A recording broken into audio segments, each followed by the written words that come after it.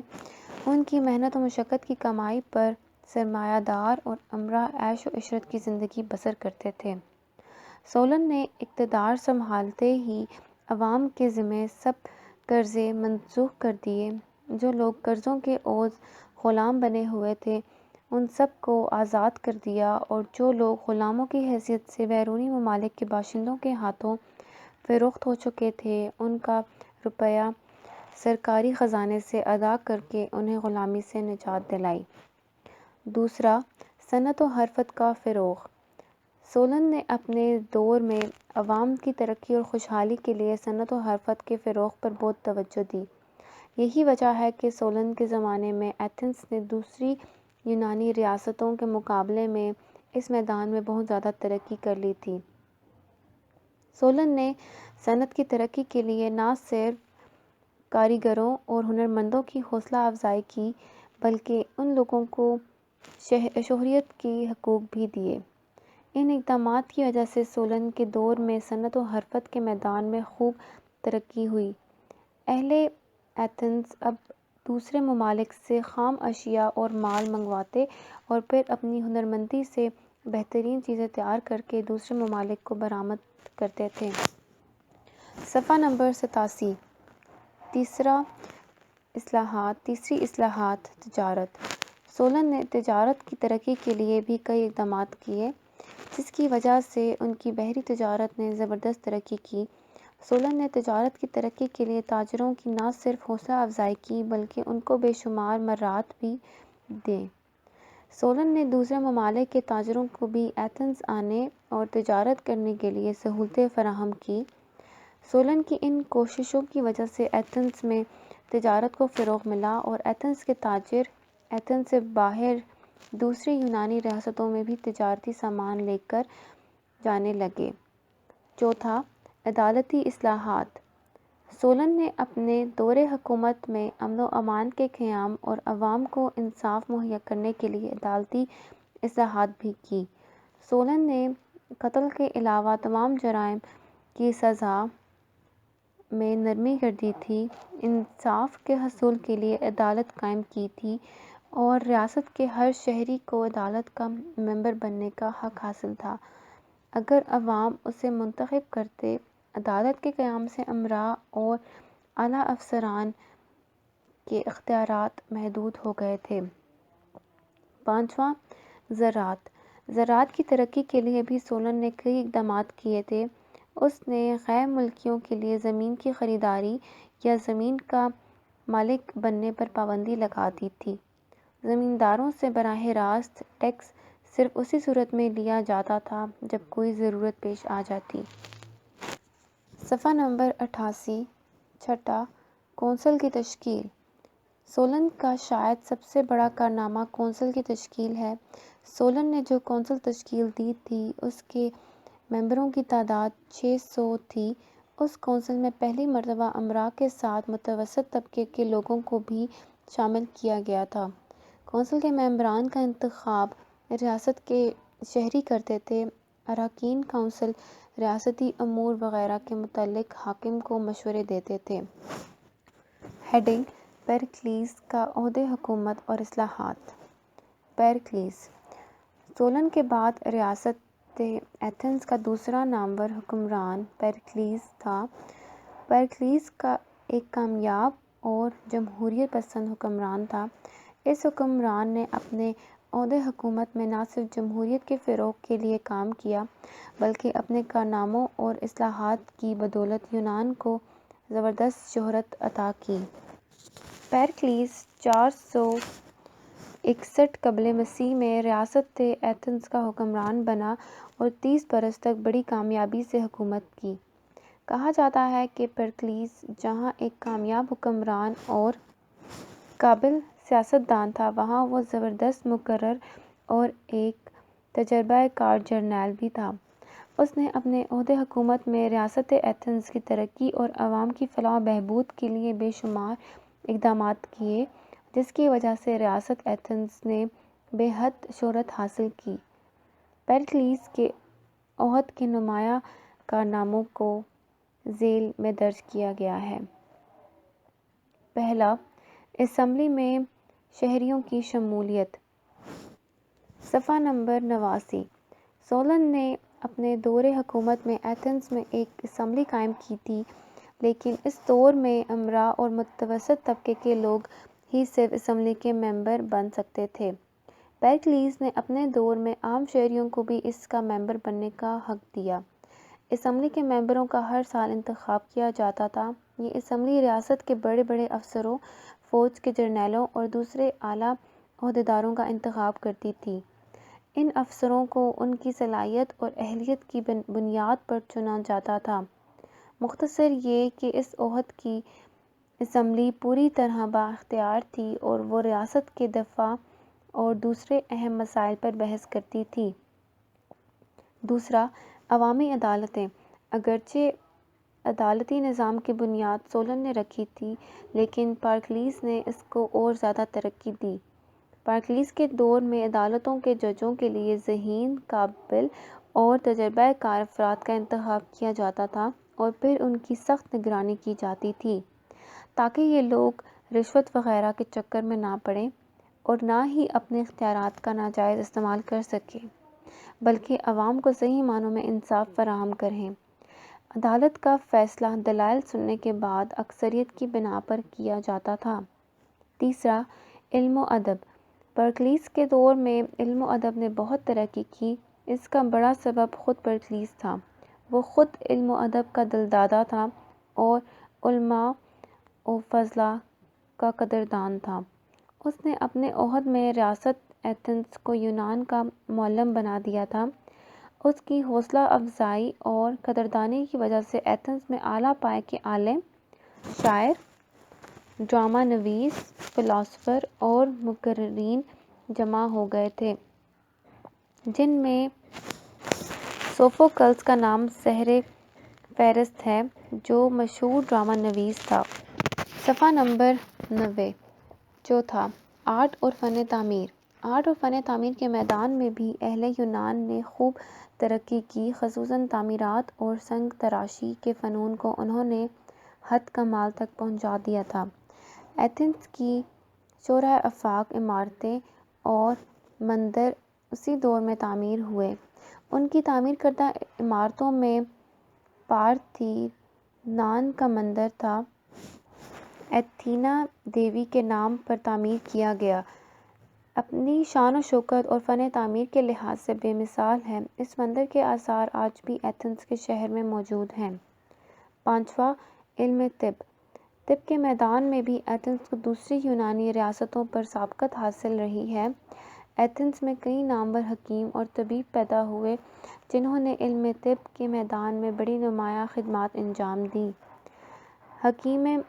حکیم بقراط کا نام کسی تعارف کا محتاج نہیں۔ اس نے نہ صرف تہمات اور جادو وغیرہ کے ذریعے علاج کی مخالفت کی بلکہ اس نے کئی بیماریوں کے اسباب دریافت کرکے ان کے لیے علاج بھی تجویز کیے۔ اسی طرح ایک اور یونانی حکیم نے گردش خون کے بارے میں تحقیق کی اور یہ ثابت کیا کہ گردش خون کا مرکز دل ہے۔ چھٹا، سائنسی ترقی۔ طب کی طرح سائنس کے میدان میں بھی اہل ایتھنز نے نمایاں کارنامے انجام دیے۔ بعض یونانی ماہرین نے حساب، جیومیٹری، قانون اور علم نجوم اور کیمیا پر تحقیقی مضامین لکھے۔ ایتھنز کے سائنسدانوں نے یہ ثابت کیا کہ زمین گول ہے۔ صفحہ نمبر 91۔ یونانی تہذیب کے نمایاں خد و خال۔ 16ویں صدی قبل مسیح سے پہلے یونان ایک نیم وحشی ملک تھا۔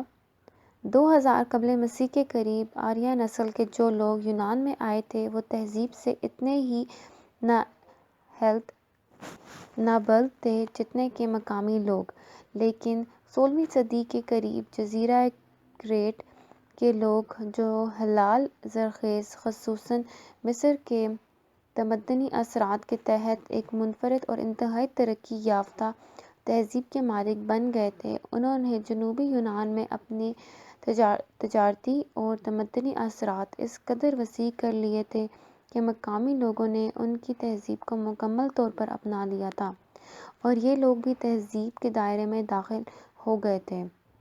12ویں صدی قبل مسیح اور اس کے بعد سے یونان میں بہت بڑے پیمانے پر شمال مغرب سے ایک نوآباد یونانی قبائل کی آمد کا سلسلہ شروع ہوا۔ یہ نوآباد تہذیبی لحاظ سے بالکل کورے اور انتہائی جنگجو تھے۔ ان لوگوں کو تاریخ میں ڈورین کے نام سے یاد کیا جاتا ہے۔ ان وحشی اور جنگجو لوگوں کی یونان میں آمد کی وجہ سے یونان میں تقریباً 4 صدیوں تک تہذیب اور تمدن کا چراغ گل رہا۔ ان لوگوں نے پرانے لوگوں کو جائے پناہ کی تلاش میں مغربی ساحل پر نو آبادیاں قائم کرنے پر مجبور کر دیا۔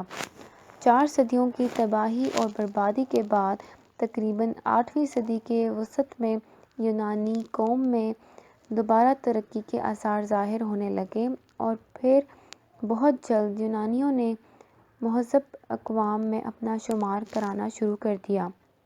یونانیوں کی تہذیب کی نمایاں باتوں کا ذکر ذیل میں درج ہے۔ پہلا، شہری ریاست کا قیام۔ اہل یونان خصوصاً ریاست ایتھنز کے قدیم باشندوں کو یہ فخر و امتیاز حاصل ہے کہ دنیا میں جمہوری طرز کی شہری ریاست کی بنیاد سے پہلے انہوں نے رکھی۔ صفحہ نمبر 92۔ شہری ریاست اگرچہ یونان سے پہلے سومیری تہذیب میں بھی وجود میں آ چکی تھی، لیکن جس بڑے پیمانے اور جس وفاداری کے ساتھ یونانیوں نے اس سیاسی ہیئت کو اپنایا اور اس میں جس قدر انہماک ظاہر کیا اور اس کو اپنی تہذیب کی ایک مرکزی خصوصیت بنا لیا، وہ کسی اور کے حصے میں نہیں آیا۔ اہل یونان نے ہی سب سے پہلے بادشاہت کے خاتمے اور اپنے حقوق کے لیے آواز بلند کی۔ بادشاہت کی مدت محدود کی۔ بادشاہ کی معاونت کے لیے عہدیداروں کا تقرر کیا جانے لگا۔ ریاستی امور میں عوام کی شرکت کے لیے کونسل اور اسمبلی تشکیل دی گئی۔ اس طرح یونان سے جمہوریت کی ابتدا ہوئی۔ دوسرا، نوآبادیات۔ یونانی تہذیب کے نمایاں پہلوؤں میں سے ایک پہلو ان کی نوآبادیات کا قائم کرنا بھی ہے۔ اس کی وجہ یہ ہے کہ یونان میں باہر سے نقل مکانی کر کے آنے والوں کا سلسلہ ایک طویل عرصے تک جاری ہے۔ خصوصاً 12ویں صدی قبل مسیح میں ڈورین لوگ جو یونان میں آئے تھے وہ انتہائی وحشی اور جنگجو قسم کے تھے۔ انہوں نے مقامی یونانیوں کو یونان سے باہر جائے پناہ کی تلاش میں نکال دیا تھا۔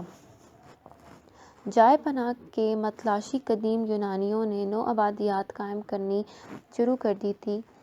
ان نوآبادیات نے ایک مدت تک اپنے اصل وطن یونان سے گہرے تجارتی، تمدنی اور معاشرتی تعلقات قائم رکھے، لیکن بعد میں دیگر اسباب مثلاً بڑھتی ہوئی یونانی آبادی کے لیے خوراک کا مسئلہ وغیرہ کی بنا پر مزید نئی نوآبادیات کا سلسلہ جاری رہا۔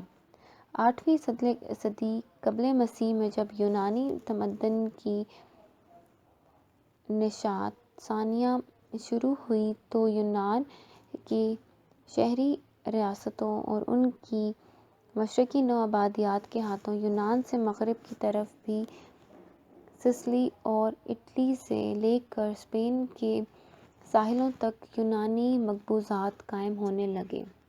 صفحہ نمبر 93۔ اس طرح بالآخر یونانیوں کی بڑی آبادی نوآبادیات میں پھیل چکی تھی اور یونانی تمدن کا دائرہ ایک وسیع حلقے میں پھیل گیا تھا جس میں اصل سرزمین یونان کو ایک محدود مقام حاصل تھا۔ ان نوآبادیات کی تہذیبی اہمیت کا اندازہ اس سے لگایا جا سکتا ہے کہ یونان میں تمدنی نشاط ثانیہ کا عمل پہلے ان نوآبادیات میں شروع ہوا اور بعد میں اصل سرزمین یونان میں۔ ان میں سے بہت سی نوآبادیات اپنی خوشحالی، وسیع تجارتی سلسلوں اور اپنی تہذیبی ترقیوں میں اپنی مولد یونانی ریاستوں سے کہیں آگے بڑھی ہوئی تھیں۔ اس اعتبار سے یونانی تمدن کی اصل خالق یہ نوآبادیات تھیں، نہ کہ ملک یونان کی سرزمین۔ تیسرا، فلسفہ اور سائنس۔ جیسا کہ اوپر ذکر ہوا ہے کہ یونانی تمدن نے دراصل نوآبادیات میں نشو و نما پائی، اس کی بہترین مثال فلسفہ اور سائنس سے دی جا سکتی ہے، جو یونانی تمدن کے دو اہم اور امتیازی رجحانات ہیں۔ ان رجحانات کے اثرات نہ صرف رومیوں کے دور سے ہوتے ہوئے اسلامی تہذیب تک پہنچے بلکہ یہاں سے یورپی اقوام تک منتقل ہو کر ان کی ترقی کا باعث اور پھر جدید مغربی تہذیب کی امتیازی خصوصیت ٹھہرے۔ یہ دونوں رجحان درحقیقت کائنات اور انسان کی حقیقت کے بارے میں غور و فکر کی علمی روایات سے متعلق تھے۔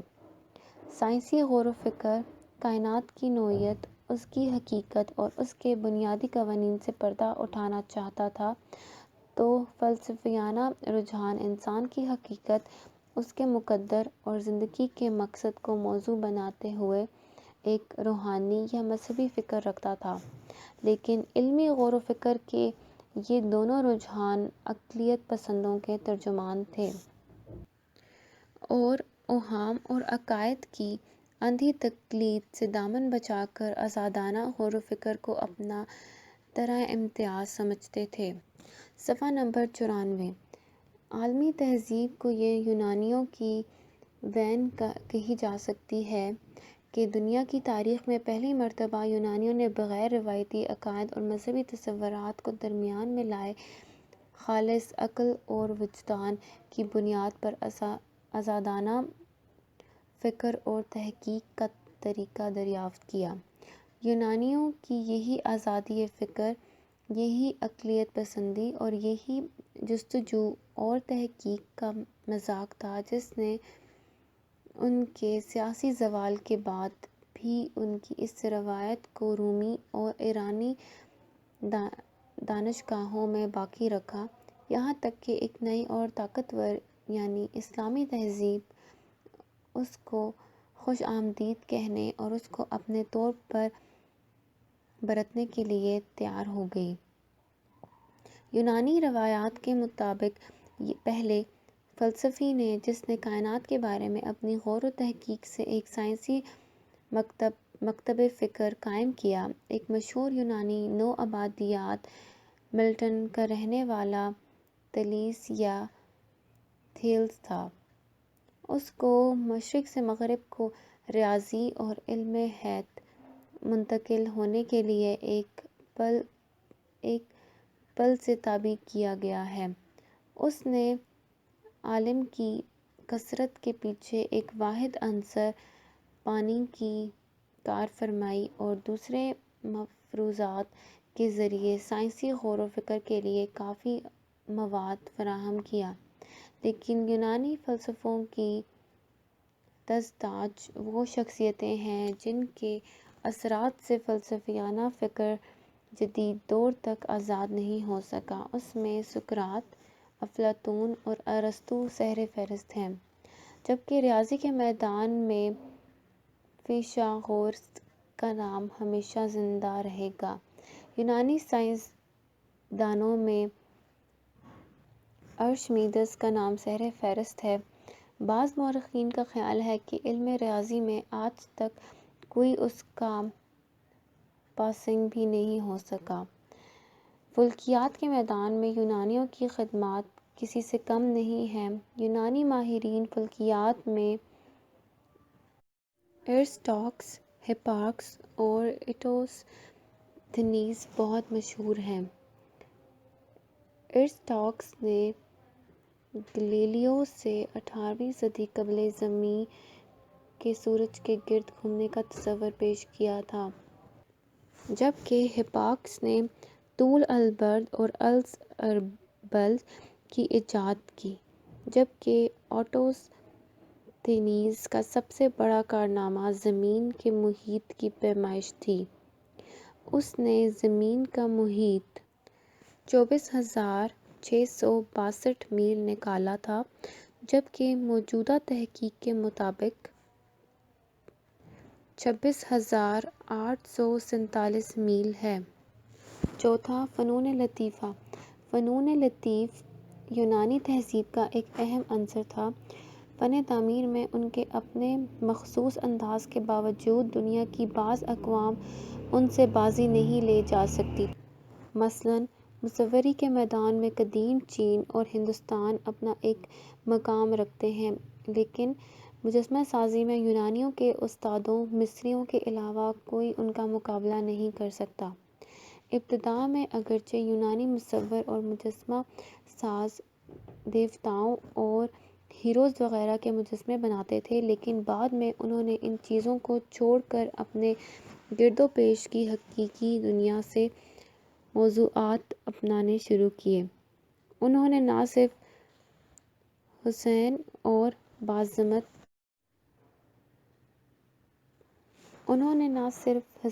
اور باعظمت چیزوں کی تصویر کشی کی اور ان کے مجسمے بنائے، بلکہ بدصورت اور مضحکہ خیز تکلیف دہ اور غیر اہم حقیقتوں کو بھی اس دلچسپی اور فنی مہارت کے ساتھ پیش کیا۔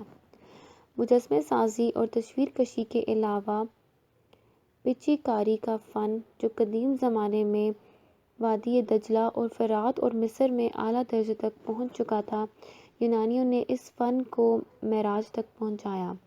وہ کسی تصویر کو لکیروں سے مختلف چھوٹے چھوٹے خانوں میں بانٹ دیتے تھے، پھر ان خانوں کے مطابق سنگ مرمر کے چھوٹے چھوٹے ٹکڑوں رنگین تیار کر لیتے تھے، اور پھر ان ٹکڑوں کو دیواروں، فرش اور چھت پر اصلی تصویر کی ترتیب کے مطابق بٹا دیتے تھے، تو ان ٹکڑوں کے ذریعے وہی تصویر ایک پائیدار شکل میں تیار ہو جاتی تھی۔ صفحہ نمبر 96۔ مجسمہ سازی اور پچی کاری کے علاوہ نقاشی کے میدان میں بھی یونانیوں نے بہت ترقی کی تھی۔ مٹی کے برتنوں پر یونانیوں کی نقاشی کے بعد کے بہت اعلیٰ نمونے دستیاب ہوئے ہیں، جو یورپ کے مختلف عجائب گھروں کی زینت بنے ہوئے ہیں۔ تعمیر کے میدان میں بھی یونانی کسی سے پیچھے نہیں رہے۔ یونانیوں نے بے شمار مذہبی عبادت گاہیں، محلات، عمارات، کھیل کے میدان اور تھیٹر وغیرہ تعمیر کرائے، جن میں سے خصوصیت کے ساتھ پارتھینون کا مندر قابل ذکر ہے، جس کے آثار آج بھی ایتھنز میں موجود ہیں، اور یہ مندر یونانیوں کے فن تعمیر کا بہترین نمونہ ہے۔ 5واں، کھیل۔ یونانی تہذیب کا ایک اہم پہلو کھیل بھی ہے۔ یونانی شاید پہلے لوگ تھے جنہوں نے باقاعدہ اور منظم کھیلوں کا اہتمام کیا اور باقاعدہ کھیل کے میدان تعمیر کرائے۔ یونانی 4 مخصوص مقامات پر، جس میں اولمپیا سب سے قدیم اور اہم تھا، مختلف موقعوں پر کھیلوں اور دوسرے فنون میں بین الیونانی مقابلوں کا اہتمام کرتے تھے۔ ان مقابلوں کے میلوں میں تمام یونانی ریاستوں کے لوگ حصہ لیتے تھے۔ کھیلوں کے لیے سب سے شاندار عمارت اولمپیا کے شہر میں تعمیر کی گئی تھی، جہاں زیوس دیوتا کا مجسمہ نصب کیا گیا تھا۔ کھیل شروع ہونے سے قبل ہر کھلاڑی زیوس دیوتا کے مجسمے کے سامنے حلف اٹھاتا تھا کہ وہ کھیل کے قوانین کی پابندی کرے گا۔ آج کی اولمپک کھیلیں یونانیوں کی ہی یادگار ہیں۔ صفحہ نمبر 97۔ چھٹا، رسم الخط۔ مشرقی تہذیبوں سے یونانیوں کے دوبارہ تعلقات قائم ہونے کی وجہ سے ان کی تمدنی اور تہذیبی زندگی کو بہت زیادہ فروغ ملا۔ اس میں سب سے پہلا اور نہایت اہم عنصر یونانیوں کا براہ راست فونیکیوں سے رسم الخط کا حصول تھا۔ رسم الخط حاصل کرنے کے بعد اس میں یونانیوں نے اپنی آریائی زبان کے پیش نظر چند تبدیلیاں کی۔ اس طرح رسم الخط ان کی تہذیب و تمدن کو محفوظ رکھنے اور آئندہ نسلوں تک پہنچانے کا ذریعہ بنا۔ 7واں، علم و ادب۔ فنون لطیفہ اور سائنس و فلسفہ کی طرح یونانیوں نے علم و ادب کے میدان میں بھی بہت نمایاں اور اہم کردار ادا کیا۔ خصوصاً تاریخ، شاعری اور ڈرامہ کے میدان میں ان کے کارنامے ہمیشہ زندہ رہیں گے۔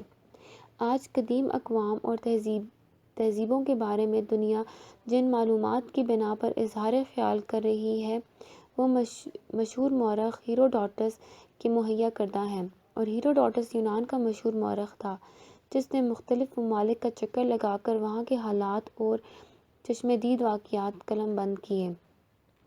تاریخ کی طرح ڈرامہ نگاری کے میدان میں بھی کئی نامور یونانی ڈرامہ نگار گزرے ہیں۔ خصوصاً سوفوکلس ایتھنز کا ایک نامور شاعر اور ڈرامہ نگار تھا، جس نے کئی ڈرامے لکھے۔ اسی طرح شاعری کے میدان میں یونانیوں کا کام کم اہم نہیں ہے۔ خصوصاً ان کی زرمی نظموں الیاڈ اور اوڈیسی نے یونانی ادبیات کے لیے ایک مضبوط بنیاد فراہم کی۔ 8واں، علم طب۔ علم طب کے میدان میں بھی یونانیوں نے اہم کارنامے انجام دیے۔ خصوصاً ایتھنز کی ریاست میں کئی نامور حکیم اور طبیب پیدا ہوئے جنہوں نے طب کے میدان میں خدمات انجام دی۔ حکیم بقراط کا نام کسی تعارف کا محتاج نہیں۔ تاریخ کے مطالعہ سے پتہ چلتا ہے کہ ایران کے مشہور بادشاہ شاپور اول نے یونانی طبیبوں کو علم طب کی تعلیم کے لیے ایران آنے کی دعوت دی تھی۔ عزیز طلبہ، یہ آڈیو ریکارڈنگ آپ کے لیے ہیومینیٹیرین ڈیولپمنٹ آرگنائزیشن ایبٹ آباد کے ذریعے اہتمام کی گئی۔ ہیومینیٹیرین ڈیولپمنٹ آرگنائزیشن ایبٹ آباد 2011 سے اپنی مدد آپ کے تحت صحت، تعلیم اور معاشی خود مختاری کے شعبوں میں بہتری کے لیے کوشاں ہے۔ ادارہ نے نہ صرف خیبر پختونخوا بلکہ ملک بھر کے نابینا طلباء کی تعلیمی مشکلات اور رکاوٹوں کو دور کرنے کے لیے ایف اے تا ماسٹرز لیول کی نصابی کتب اور کورسز، جن میں علامہ اقبال اوپن یونیورسٹی کے کورسز بھی شامل ہیں، کو آڈیو ریکارڈنگ میں منتقل کرنے کا اہتمام کیا ہے تاکہ نابینا طلباء اعلیٰ تعلیم تک رسائی حاصل کر کے ملک و قوم کی ترقی اور خوشحالی میں اپنا بھرپور کردار ادا کر سکیں۔ یہ تمام آڈیو ریکارڈنگز نابینا طلباء کو بالکل مفت فراہم کی جا رہی ہیں۔ نابینا طلباء کے علاوہ دیگر طلباء بھی اس تعلیمی سہولت سے استفادہ کر سکتے ہیں۔ ہیومینیٹیرین ڈیولپمنٹ آرگنائزیشن ایبٹ آباد، ای میل HDOATD@gmail.com، ویب سائٹ HDORG.net، رابطہ نمبر 03459541 یعنی 0345 9541 838۔ صفحہ نمبر 98۔ مشہور یونانی فلاسفر پہلا سقراط۔ سرزمین یونان میں جن عظیم فلسفیوں نے جنم لیا ان میں سر فہرست سقراط کا نام ہے۔ سقراط بہت بڑا دانشور اور فلسفی تھا، لیکن سقراط کے بچپن کے حالات کے متعلق تفصیلات کا پتہ نہیں چلتا۔ سقراط کے بارے میں بتایا جاتا ہے کہ وہ 469 قبل مسیح میں ایتھنز میں پیدا ہوا۔ اس کا باپ ایک سنگ تراش تھا، یعنی بت تراشی کا کام کرتا تھا۔ ابتدا میں سقراط نے بھی کچھ عرصے تک بت تراشی کا کام کیا، لیکن جلد ہی اس کا دل اس کام سے اکتا گیا۔ سقراط بچپن ہی سے بہت ذہین تھا، ممتاز شاگردوں میں اس کا شمار ہوتا تھا۔ تعلیم سے فارغ ہونے کے بعد ایک عرصے تک سقراط نے فوج میں ملازمت کی اور 2 خون ریز جنگوں میں بھی حصہ لیا۔ اپنی بہادری اور استقامت کی بنا پر اس نے امتیازی نشان بھی حاصل کیا۔ اس بات سے یہ نتیجہ اخذ کرنا مشکل نہیں ہے کہ ابتدائی زندگی میں فلسفہ اور علم و دانش کی تعلیم کے ساتھ ساتھ اس زمانے کے معروج اسلحے کا استعمال کی بھی اسے تربیت دی گئی تھی۔ سقراط نے زندگی کا آغاز ایتھنز سے کیا اور وہ تمام عمر وہیں رہا۔ صفحہ نمبر 99۔ صرف ان ایام کے علاوہ جن میں اسے ضروری امور کی خاطر ایتھنز سے باہر جانا پڑا، کہا جاتا ہے کہ جوانی میں سقراط ایک تنومند، خوبصورت اور بلند و بالا قد والا جوان تھا۔ اس کی شخصیت دیکھنے والوں کو متاثر کرتی تھی۔ سقراط نے اپنی زندگی کا بیشتر وقت مطالعے اور مراقبے میں بسر کیا۔ وہ جو کچھ مطالعہ کرتا، مراقبہ میں اس کا تجربہ کرتا۔ اس نے زندگی کے نشیب و فراز کا بہت قریب سے مطالعہ کیا تھا۔ تعلیم مکمل کرنے کے بعد سقراط نے ایتھنز کی اجتماعی زندگی میں دلچسپی لینی شروع کر دی تھی۔ وہ روزانہ صبح کو گھر سے نکل کر شہر کے زیادہ آباد اور معروف علاقوں میں چلا جاتا تھا۔ جہاں چند افراد کو اکٹھا دیکھتا، وہاں جا کر فلسفہ اور سیاست کے موضوع پر ایسی مدلل اور دلچسپ تقریر کرنے لگتا تھا کہ اس کے ارد گرد لوگوں کا مجمع لگا جاتا تھا۔ اس کا انداز بیاں اس قدر شیریں اور خوبصورت تھا کہ زیادہ سے زیادہ لوگ اس کی باتیں سننے کے لیے جمع ہو جاتے اور نہایت توجہ اور دلچسپی سے اس کی باتیں سنتے۔ ان تقاریر سے جلد ہی اس کا شمار صف اول کے دانشوروں میں ہونے لگا تھا۔ سقراط کی عادت تھی کہ جن لوگ اس کے گرد جمع ہو جاتے تو وہ کوئی ایسا موضوع سخن منتخب کرتا جو ان کے خیال کے مطابق زیادہ اہمیت والا ہوتا، پھر اس موضوع پر نہایت مفصل اور مدلل گفتگو کرتا کہ سننے والے حیران اور دم بخور رہ جاتے۔ جب وہ اپنی تقریر ختم کرتا تو سننے والے اپنے استعداد کے مطابق سوالات کرتے۔ وہ ہر شخص کے سوال کو توجہ سے سنتا اور اطمینان بخش جواب دیتا۔ سقراط ایک عظیم دانشور اور فلسفی تھا۔ اس نے جو فلسفہ پیش کیا اس میں سب سے زیادہ اہمیت انسانوں کی ذہنی تربیت کو حاصل ہے۔ سقراط کی تمام تر کوشش یہ تھی کہ وہ افراد کو ان کے باطن کی طرف سے بیدار اور خبردار کرے تاکہ ان میں سوائے کردار اور عمل کی خصوصیات جلوہ گر ہوں۔ سقراط لوگوں کو اپنی تقاریر میں جن باتوں پر غور و فکر کی دعوت دیتا تھا وہ کچھ اس طرح کی ہوتی تھی: فضیلت کیا ہے؟ معرفت کسے کہتے ہیں؟ عدالت کا صحیح مفہوم کیا ہے؟ حسن و جمال کی حقیقت کیا ہے؟ وغیرہ۔ سقراط نے دوسرے فلسفیوں کے برعکس خارجی اثرات اور موجودات کو بالکل نظر انداز کر دیا تھا۔ اس کا مرکز خیال انسان کا اپنا باطن، انسان کی ذات، باطنی طاقتیں، روحانیت اور روح کی حقیقتیں وغیرہ تھی۔ صفحہ نمبر 100۔ سقراط کائنات، قدرت اور فطرت کے بارے میں کچھ نہیں کہتا تھا، بلکہ جو لوگ ان مظاہر قدرت کے بارے میں تحقیق میں مصروف تھے سقراط ان کو نادان قرار دیتا تھا۔ وہ خود صرف ان مسائل کے حل اور اشاعت پر زیادہ توجہ دیتا تھا جن کا براہ راست تعلق انفرادی اخلاق اور کردار کی درستگی اور تطہیر سے تھا۔ وہ کہتا تھا انسان اشرف المخلوقات ہے، بلکہ وجود انسان خلق کے کائنات کا عظیم ترین معجزہ ہے۔ اس لیے انسان کے لیے ضروری ہے کہ وہ اپنے شرف اور عظمت کو پہچانے۔ سقراط کی تعلیمات کو مختصراً یوں بیان کیا جاتا ہے: جس نے اپنے نفس کو صحیح طور پر پہچان لیا اس نے اپنے خالق کو پہچان لیا۔ سقراط اپنے دور کے جمہوری نظام سے قطعاً بیزار تھا۔ وہ اہم معاملات اور مسائل کے فیصلے کے لیے اکثریت کی رائے پر عمل کرنے کا سخت مخالف تھا۔ اس کی تعلیمات ان جمہوری رجحانات کے برعکس تھیں جو اس وقت یونان میں عام تھے۔ صفحہ نمبر 101۔ یہی وجہ ہے کہ اس کی تقاریر سے دانشور طبقہ برسر اقتدار طبقے کو ناپسند کرتا تھا۔ یہی نہیں بلکہ سقراط کھلے عام برسر اقتدار طبقے کی اہلیت اور اہمیت پر بھی نکتہ چینی کرتا تھا۔ وہ صاف کہتا تھا کہ یہ لوگ ان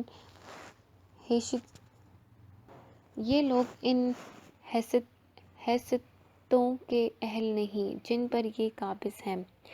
یہ بالکل انوکھی اور جرأت مندانہ بات تھی کیونکہ سقراط کسی طور پر بھی کسی اہم سیاسی، اخلاقی اور انتظامی مسئلے کے بارے میں اکثریت کی رائے کو نہایت غلط اور فرسودہ طریقہ خیال کرتا تھا۔ وہ جمہوری نظام میں سبزی فروش، چمار، صفائی کرنے والے، کسائی، بڑھئی اور لوہار وغیرہ قسم کے لوگوں کی شرکت اور طاقت کو قطعاً غیر ضروری اور ناجائز تصور کرتا تھا۔ سقراط کی یہ روش اور تعلیم برسر اقتدار طبقے کو قطعاً ناپسند تھی۔ ان کا خیال تھا کہ سقراط کا فلسفہ نہ صرف معاشرے کے لیے نقصان دہ ہے بلکہ اس سے نوجوانوں میں بغاوت کے جراثیم جنم لے رہے ہیں۔ اس بنا پر برسر اقتدار طبقہ سقراط کے خلاف ہو گیا، خصوصاً سقراط کی زبردست مقبولیت، شہرت اور طاقت ان کے لیے ناقابل قبول ہو گئی تھی، اس لیے وہ سقراط کو اپنی راہ سے ہٹانا چاہتے تھے۔ اس مقصد کے لیے انہوں نے عدالت میں سقراط کے خلاف مقدمہ دائر کر دیا اور انہوں نے سقراط کے خلاف اس قسم کے الزامات لگائے۔ پہلا، سقراط یونان کے ان خداؤں پر اعتقاد نہیں رکھتا جو سرکاری طور پر خدایان ایتھنز مانے جاتے ہیں۔ سقراط ان کے بجائے جدید خداؤں کو متعارف کراتا ہے۔ اس طرح اس نے عام اعتقاد کے خلاف عمل کر کے احکام حکومت اور عقائد مذہبی کی خلاف ورزی کی ہے، جو بڑا سنگین جرم ہے۔ صفحہ نمبر 102۔ دوسرا، وہ نوجوانوں کو بہکا کر ان کے خیالات کو فاسد کر رہا ہے۔ وہ نوجوانوں کو ایسی باتوں کی تلقین کرتا ہے جو عام معاشرے اور عقائد کے خلاف ہیں۔ اس قسم کے اور بھی کئی الزامات انہوں نے سقراط کے خلاف لگائے۔ سقراط کے مخالفین کے اثر و رسوخ اور شکایت کی بنا پر جب اس کے خلاف مقدمہ چلایا تو اس نے اپنے دفاع کے لیے کچھ زیادہ کوششیں نہ کیں، کیونکہ وہ خیال کرتا تھا کہ وہ سچائی پر ہے، اس لیے بالآخر اس کی بے گناہی ثابت ہو جائے گی۔ کافی عرصہ مقدمہ چلتا رہا۔ جب فیصلہ سنایا گیا تو وہ سقراط کے خلاف تھا۔ سقراط کو ایک بھاری رقم جرمانہ کی گئی تھی۔ سقراط اس رقم کو ادا کر سکتا تھا، لیکن اس نے جرمانہ ادا کرنے سے انکار کر دیا، کیونکہ جرمانہ ادا کرنے کا مطلب اپنے خلاف عائد کردہ الزامات کو تسلیم کرنا تھا۔ جرمانہ ادا کرنا اعتراف جرم کرنے کے مترادف تھا، اس لیے سقراط نے انکار کر دیا۔ اس کے بعد سقراط سے کہا گیا کہ وہ اپنے اصولوں کی تردید کرے یا زہر کا پیالہ پی لے۔ سقراط، جو کہ نہایت پاک باز، راست گو، بااصول، صوفی منش، فلسفی اور دانشور اور مضبوط کردار کا مالک تھا، اس نے نہایت استقلال کے ساتھ اپنے بااصول ہونے کا ثبوت دیا۔ اس نے اپنے اصولوں کی تردید کرنے کے بجائے نہایت اطمینان سے زہر کا پیالہ پی کر موت کو گلے لگایا۔ اس طرح اس نے اپنا نام ہمیشہ ہمیشہ کے لیے زندہ کر دیا۔ صفحہ نمبر 103۔ دوسرا، افلاطون۔ افلاطون کا تعلق یونان سے تھا اور اس کا شمار بھی یونان کے عظیم ترین دانشوروں اور فلاسفروں میں ہوتا ہے۔ افلاطون 427 قبل مسیح میں ایتھنز کے ایک ممتاز اور معزز گھرانے میں پیدا ہوئے۔ افلاطون کا والد ارسطو ایتھنز کا ایک امیر اور معزز شخص تھا۔ باپ کی طرح افلاطون کی ماں کا تعلق بھی ایتھنز کے ایک معروف اور مشہور معزز خاندان سے تھا۔ افلاطون ابھی بچہ ہی تھا کہ اس کے والد کا انتقال ہو گیا۔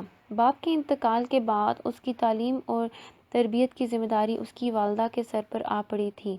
ماں نے بچے کی تعلیم و تربیت نہایت احسن اور اچھے طریقے سے کی۔ یہی وجہ ہے کہ جوان ہوتے ہوتے افلاطون نے مختلف علوم و فنون کی تعلیم کے علاوہ اس زمانے کے رواج کے مطابق فنون سپہ گری اور ورزش وغیرہ میں بھی مہارت حاصل کر لی تھی۔ تقریباً 20 برس کی عمر میں افلاطون نے سقراط کی مجالس میں شریک ہونا شروع کیا۔ بچپن ہی سے ذہین اور قابل تھا، اس لیے سقراط نے بھی جلد اس جوہر کامل کو پہچان لیا تھا اور اس کی طرف خصوصی توجہ دینی شروع کر دی تھی۔ جس زمانے میں ایتھنز کے برسر اقتدار طبقے نے سقراط پر بے دینی اور نوجوانوں کو برگلانے کے الزامات لگا کر اس پر مقدمہ دائر کیا اور پھر اسے موت کی سزا دلوائی، اس وقت افلاطون جوان تھا۔ سقراط کی موت نے افلاطون کے دل میں ایتھنز کی جمہوریت کے خلاف نفرت پیدا کر دی تھی۔ اس کے علاوہ اس زمانے میں ان تمام افراد کو جو سقراط کے طرفدار تھے مشکوک نظروں سے دیکھا جاتا تھا اور یہ لوگ بھی خود کو غیر محظوظ کرنے لگے تھے، اس لیے افلاطون نے بھی ایتھنز کو خیرآباد کہا۔ صفحہ نمبر 104۔ ایتھنز چھوڑنے کے بعد اگلے 10 برس افلاطون نے مسلسل سفر میں گزارنے اور مگارا اور سسلی میں بھی گیا۔ مگارا میں اس زمانے میں اقلیدس کا مکتب فکر زوروں پر تھا۔ افلاطون نے بھی کچھ عرصے وہاں قیام کیا اور وہاں پر اخلاقی، علمی اور سیاسی علوم سے واقفیت حاصل کی۔ اس کے بعد وہ اٹلی کے شہر سسلی پہنچا۔ سسلی فیثاغورس کے فلسفے کا بڑا اہم اور مشہور مرکز تھا۔ افلاطون نے سسلی میں اس مشہور فلاسفر کے علم و دانش سے بھی مستفادہ کیا۔ 10 برس مختلف ممالک کے علماء، فضلاء اور دانشوروں سے علم و حکمت کی باتیں سیکھنے کے بعد بالآخر 387 قبل مسیح کے قریب افلاطون اپنے وطن ایتھنز واپس آیا۔ ایتھنز واپس آنے کے بعد افلاطون نے نوجوانوں کی تربیت اور اصلاح کے لیے ایک مدرسے کی بنیاد رکھی جسے اس نے اکیڈمی کا نام دیا۔ افلاطون کی قائم کردہ یہ درسگاہ 900 سال سے زیادہ عرصے تک قائم رہی۔ دور دراز کے ممالک سے علم کے پیاسے اپنی علمی پیاس بجھانے کے لیے اس درسگاہ میں آ کر علم حاصل کرتے تھے۔ اس درسگاہ میں نہ صرف تربیت جسمانی، واضح زندگی اور اعمال و اخلاق کی اصلاح کا کام ہوتا تھا بلکہ اس زمانے کے دیگر تمام مروجہ علوم و فنون کی تعلیم بھی دی جاتی تھی۔ اس اکیڈمی میں فلسفے کے علاوہ ریاضی، علم ہندسہ، موسیقی، خطابت، علم حیات اور علم نجوم کے علاوہ کئی دوسرے علوم کی بھی تعلیم دی جاتی تھی۔ افلاطون کے شاگردوں کی تعداد بہت زیادہ تھی لیکن افلاطون کا سب سے نامور شاگرد ارسطو تھا۔ جس وقت ارسطو حصول علم کے لیے اس درسگاہ میں آیا اس وقت اس کی عمر 17 برس تھی جبکہ افلاطون اس وقت 80 برس کا تھا۔ افلاطون خود بھی کبھی لیکچر دیا کرتا تھا۔ صفحہ نمبر 105۔ افلاطون نے فلسفہ کی تدریس کے علاوہ تصنیف اور تالیف کا سلسلہ بھی جاری رکھا اور کئی مشہور کتابیں لکھی۔ اس کی ایک مشہور کتاب جمہوریہ ہے۔ اس کتاب کو بے پناہ شہرت حاصل ہے اور کئی صدیوں تک مختلف زبانوں میں اس کے ترجمے ہوتے رہے اور یہ بڑے شوق سے پڑھی جاتی رہی۔ اس کتاب میں افلاطون نے اپنے سیاسی نظریات کو بیان کیا ہے۔ افلاطون نے کوئی 32 کے قریب کتابیں لکھی لیکن اس کی سب سے مشہور کتاب جمہوریہ ہے۔ اس کتاب میں افلاطون نے اپنے سیاسی نظریات پیش کیے ہیں جن کا خلاصہ مندرجہ ذیل ہے۔ پہلا، افلاطون کے خیال میں بہترین حکومت اشرافیہ کی حکومت ہے۔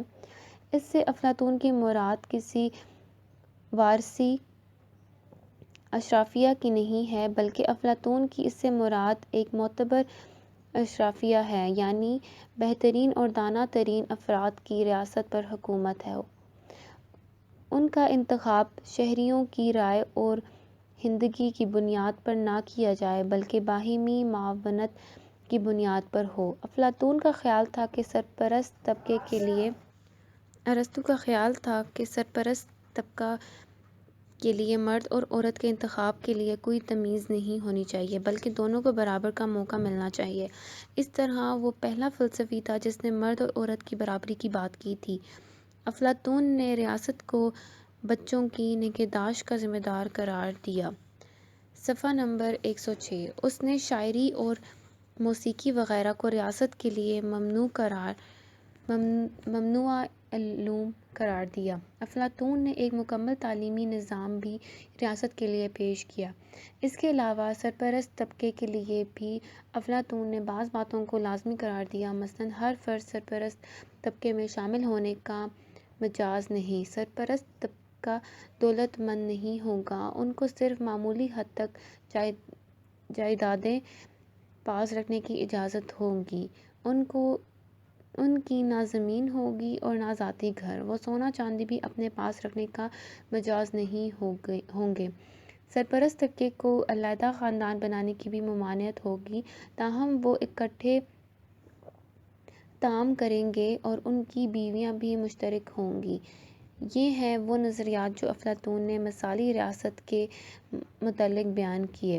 افلاطون ایک عظیم فلسفی تھا لیکن اس کا فلسفہ زندگی سے علیحدہ کوئی تاثر یا تصور نہیں بلکہ افلاطون کے بقول فلسفہ انسان کی شائستگی اور انسانیت کی بنیاد ہے۔ فلسفے کو ایک ایسا وسیلہ کہا جاتا ہے جس کے ذریعے شرف کی حالت کو پہنچنا ممکن ہے، اور اس حالت بنیادی کو افلاطون نے عشق کا نام دیا ہے۔ افلاطون کے نزدیک عشق ایک پاکیزہ جذبہ ہے جس کے ذریعے انسان اپنے اصل مقصود تک پہنچتا ہے۔ افلاطون نے اپنے فلسفے میں روح کی حقیقت سے بھی بحث کی ہے۔ اس نے روح کی حقیقت کو ثابت کرنے کی پوری کوشش کی۔ افلاطون کے نظریات کے تحت، جس میں انسانی کی پیدائش سے پہلے ارواح پیدا کی جا چکی تھی اور جیسے جیسے ارواح وجود میں آتی گئی ارواح ان سے متعلق ہوتی گئی، اس طرح افلاطون روح کو ایک جداگانہ وجود خیال کرتا ہے۔ صفحہ نمبر 107۔ جسم سے متعلق ہونے کے باوجود روح اپنی اصلیت کو قائم رکھتی ہے۔ روح افلاطون کے نزدیک وہ واحد ہستی ہے جو عقل و دانش رکھتی ہے، ایک ایسی ہستی جو دیکھی نہیں جا سکتی۔ افلاطون کے عقیدے کے مطابق روح کو موت نہیں، انسان کی موت کے بعد بھی روح زندہ رہتی ہے۔ ارسطو۔ سرزمین یونان نے جن عظیم فلسفیوں کو جنم دیا اس میں سے ایک ارسطو بھی تھا۔ ارسطو ازمنہ قدیم کے عظیم ترین فلسفی اور سائنسدان تھا۔ اس نے باضابطہ منطق کے مطالعے کا آغاز کیا، فلسفے کی تقریباً ہر شاخ میں خاطر خواہ کام کیا اور سائنس کے متعدد اضافے کیے۔ ارسطو مقدونیہ کے ایک قصبے سٹاگیرا میں 384 قبل مسیح میں پیدا ہوا۔ ارسطو فلپ مقدونی کا شاہی طبیب تھا۔ ارسطو کی عمر جب 17 برس تھی تو وہ ایتھنز آیا اور افلاطون کی اکادمی میں داخل ہوا اور 20 برس تک وہاں علم حاصل کرتا رہا۔ افلاطون کی موت کے بعد جلد ہی ارسطو نے اکادمی چھوڑ دی۔ 342 قبل مسیح میں ارسطو واپس مقدونیہ آیا جہاں مقدونیہ کے بادشاہ نے اپنے 13 سالہ بیٹے کا ذاتی معلم مقرر کیا جو بعد میں دنیا میں سکندر اعظم کے نام سے مشہور ہوا۔ ارسطو نے کئی برس تک سکندر اعظم کی تعلیم اور تربیت کی۔ 335 قبل مسیح میں سکندر اعظم کی تاج پوشی کے بعد ارسطو واپس ایتھنز آیا۔ یہاں اس نے لاسیم کے نام سے اپنا مدرسہ قائم کیا اور پھر 12 برس تک وہ ایتھنز میں ہی رہا۔ 323 قبل مسیح میں سکندر کی موت کے بعد ایتھنز میں مقدونیہ دشمن عناصر نے اقتدار حاصل کیا تو ارسطو پر الحاد کا الزام لگایا گیا۔ صفحہ نمبر 108۔ ارسطو 76 برس پہلے ہونے والے سقراط کے انجام کے پیش نظر شہر سے فرار ہو گیا۔ اس نے کہا کہ وہ ایتھنز کو فلسفے کے خلاف گناہ کے ارتکاب کا دوسرا موقع ہرگز نہ دے گا۔ چند ماہ بعد 62 برس کی عمر میں جلا وطنی میں ہی اس کا انتقال ہوا۔